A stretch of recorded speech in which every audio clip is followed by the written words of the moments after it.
क्या आप जानते हैं कि राधा जी की मृत्यु कैसे हुई थी? क्या भगवान श्री कृष्ण ने उन्हें अंतिम समय में देखा था? क्या राधा का शरीर सच में धरती पर मिट्टी बन गया या वे ब्रह्म में विलीन हो गईं? और सबसे बड़ा सवाल, क्या प्रेम के अंत में मृत्यु ही सत्य है? कहा जाता है, जब प्रेम अपनी चरम सीमा पर पहुंचता है, तो वहां शब्द नहीं बचते, केवल मौन रह जाता है।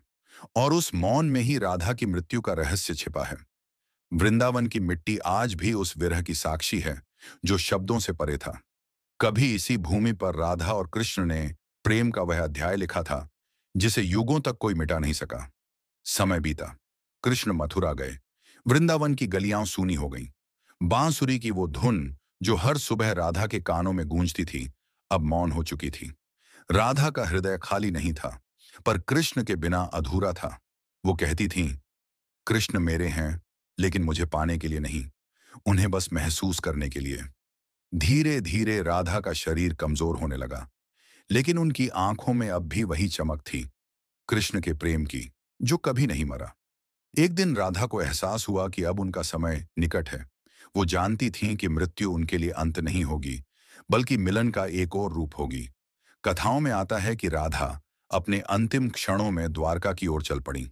रास्ता कठिन था, रेगिस्तान जैसी तपती जमीन, थका हुआ शरीर और मन में एक ही प्रार्थना, बस एक बार कृष्ण को देख लूं। वो चलती रहीं। दिन बीतते गए। वो वृंदावन छोड़ चुकी थीं, लेकिन वृंदावन ने उन्हें नहीं छोड़ा था। हर कदम पर वो कृष्ण का नाम लेती, हर सांस में बांसुरी की आवाज सुनती और हर धड़कन में वही पुकार, श्याम, बस एक बार।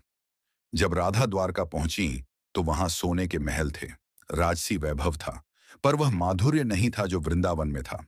कृष्ण अब राजा थे, उनके पास रुक्मिणी, सत्यभामा, जाम्बवती जैसी पत्नियां थीं।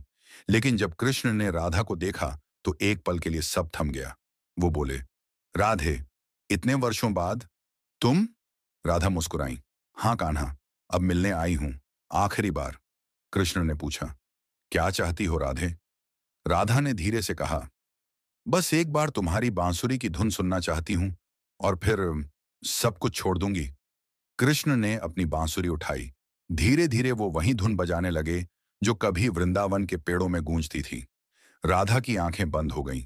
उनके होठों पर हल्की मुस्कान थी। कृष्ण की बांसुरी की हर धुन के साथ राधा की सांसें धीमी पड़ती गईं।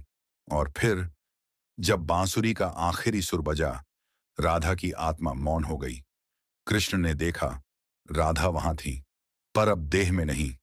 वो जा चुकी थी, उस लोक में जहां प्रेम का कोई अंत नहीं।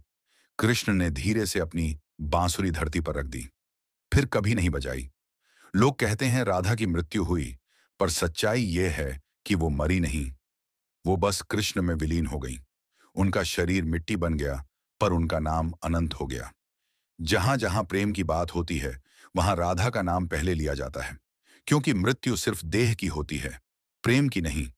कृष्ण ने जब देखा कि राधा अब न रही, तो उनकी आंखों से आंसू नहीं निकले, क्योंकि वह जानते थे, यह अंत नहीं, मिलन है। उन्होंने धीरे से बांसुरी को राधा के चरणों के पास रखा और कहा, अब यह भी मौन रहेगी, जैसे तुम मौन हो गईं।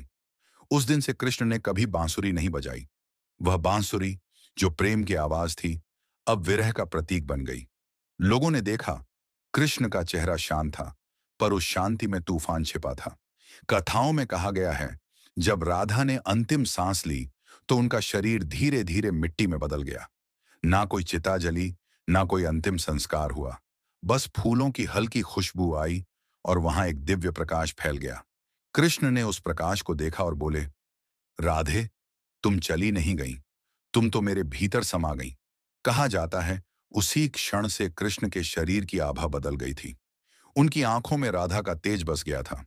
राधा की मृत्यु के बाद द्वारका में अजीब सन्नाटा छा गया। कृष्ण के महल में अब न संगीत गूंजता था, न हंसी की आवाजें।